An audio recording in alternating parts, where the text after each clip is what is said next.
तो दोस्तों आज पूरा देश मौन है। हर किसी को लगता है कि रतन टाटा का जाना एक युग का अंत है और शायद होना भी चाहिए। इतनी सारी कंपनियां लाखों लोगों के लिए रोजगार का जरिया बनना आसान नहीं होता। अपनी ख्वाहिशों की कुर्बानियां देनी पड़ती हैं, तब जाकर रतन टाटा जैसा अंपायर खड़ा होता है और करोड़ों लोगों के घरों में चूल्हा जलता है। आज जो एक बात रतन टाटा के बारे में कही जा रही है वो ये है कि रतन टाटा ने कभी किसी के बारे में कोई बुरा नहीं कहा। इसीलिए आज मैं कह रही हूँ कि रतन टाटा जैसे लोग सभी को अच्छे लगते हैं, लेकिन उनके जैसा कोई नहीं बनना चाहता। ख़ासतौर पर आज का नफरती हिंदुस्तान तो बिल्कुल भी नहीं बनना चाहता। सोचिए, कल प्रधानमंत्री नरेंद्र मोदी ने एक बयान दिया और ये कहा कि कांग्रेस वाले सिर्फ हिंदुओं की जाति पूछते हैं, वो कभी मुसलमानों की जाति नहीं पूछते।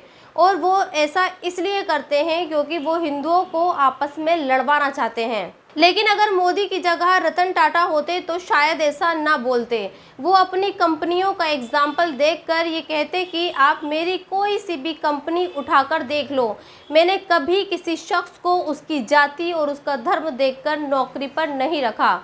मैंने हमेशा नौकरियां लोगों को रोज़गार देने के लिए दी ताकि उनका घर चल सके। लेकिन मोदी ने ऐसा नहीं कहा। उन्होंने हमारे देश के लोगों को ये बताया कि जब हिंदुओं में जाति हो सकती है तो मुसलमानों में क्यों नहीं।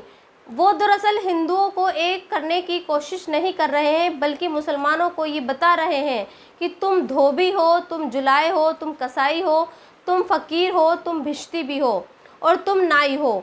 जबकि हकीकत तो यह है कि मुसलमान सिर्फ कलमे का शरीक है और उसके लिए जाति और बरादर से बढ़कर ला इलाहा इल्लल्लाह ही काफ़ी है। इसलिए आज मैं ये कह रही हूँ कि हमारा देश अगर रतन टाटा की सोच के हिसाब से सोचे तो हमारा देश ठीक उसी तरह से तरक्की कर सकता है जैसे रतन टाटा ने की। आप जिस चार्ट को देख रहे हैं ये रतन टाटा की कंपनियों की लिस्ट है।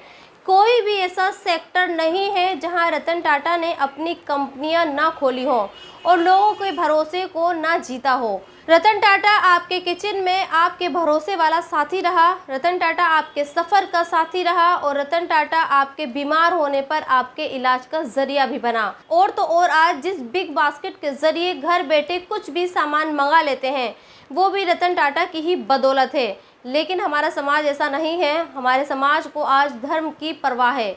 जैसे आप बिहार में बीजेपी के इस विधायक को देखिए, सीतामढ़ी के विधायक साहब घर घर जाकर लोगों को तलवार और गीता बांट रहे हैं।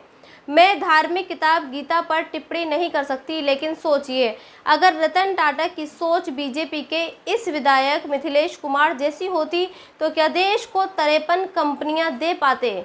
यकीनन नहीं, क्योंकि रतन टाटा देश से प्यार करते थे। वो ये जानते हैं कि कोई भी देश तरक्की तभी करता है जब उसके लोग मेहनती होते हैं, वो अपना दिमाग अपनी ज़िंदगी को संवारने में लगाते हैं। लेकिन बीजेपी के ये विधायक लोगों को हथियार बांट रहे हैं। अब ये मुझे आपको ये बताने की ज़रूरत नहीं है कि तलवार जैसी चीज़ जब घर में रखी होगी तो इसका इस्तेमाल किसके लिए और क्यों किया जाएगा। इसी तरह से आप इस वीडियो को भी देखिए। ये वीडियो जेएनयू का बताया जा रहा है। लोग इसे बड़े फ़ख्र के साथ शेयर भी कर रहे हैं और ये कह रहे हैं कि देखिए देश की सबसे बड़ी यूनिवर्सिटी जेएनयू में आरएसएस की परेड हो रही है।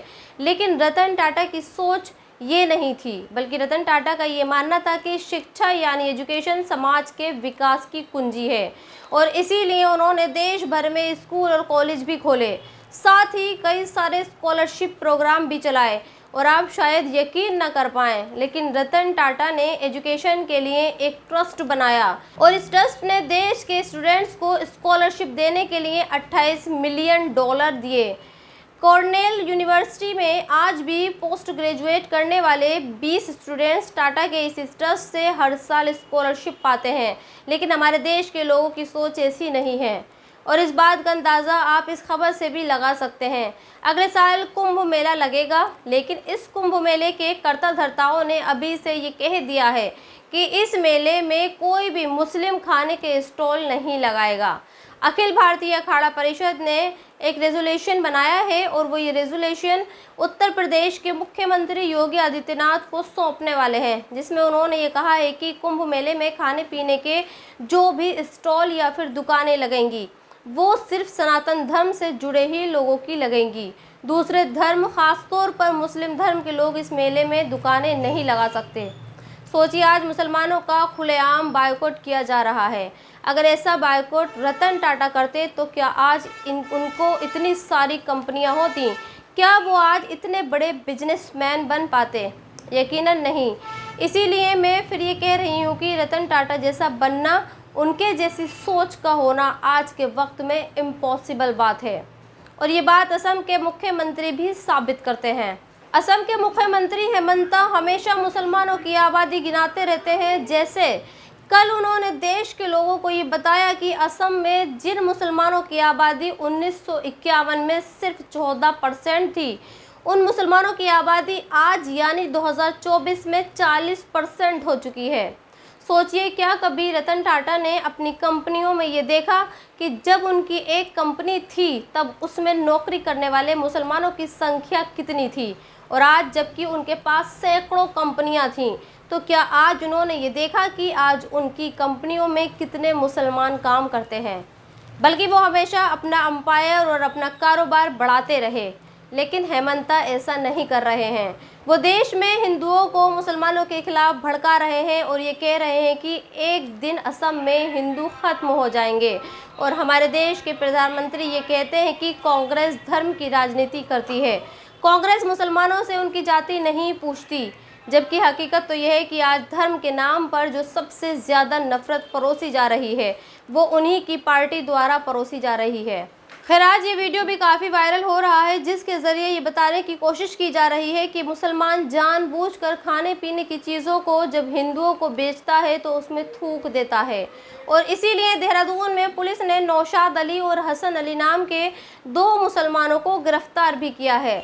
और इनकी गिरफ्तारी इसलिए हुई है क्योंकि एक टूरिस्ट ने इन्हें चाय में थूकते हुए देख लिया था और उसका वीडियो भी बना लिया। मैं ये नहीं कहती कि नौशाद ने जो किया उसके लिए उसे माफ़ कर देना चाहिए, लेकिन हाँ, इतना ज़रूर कहूँगी कि क्या नौशाद के लिए पूरे मुसलमानों को बदनाम करना ठीक है? क्या नौशाद ने जो किया उसके लिए पूरी कौम पर यह इल्ज़ाम लगाना ठीक है कि मुसलमान खाने पीने की चीज़ों को थूक कर बेचता है? खैर, हैरानी इस बात की है कि जो लोग मुसलमानों को सिर्फ एक इंसिडेंट से बदनाम करने की कोशिश करते हैं, वो हर बात में धर्म ढूंढते हैं। जैसे आज भूल भुलैया नाम की फिल्म के एक गाने हरे राम हरे कृष्णा में ढूंढा जा रहा है।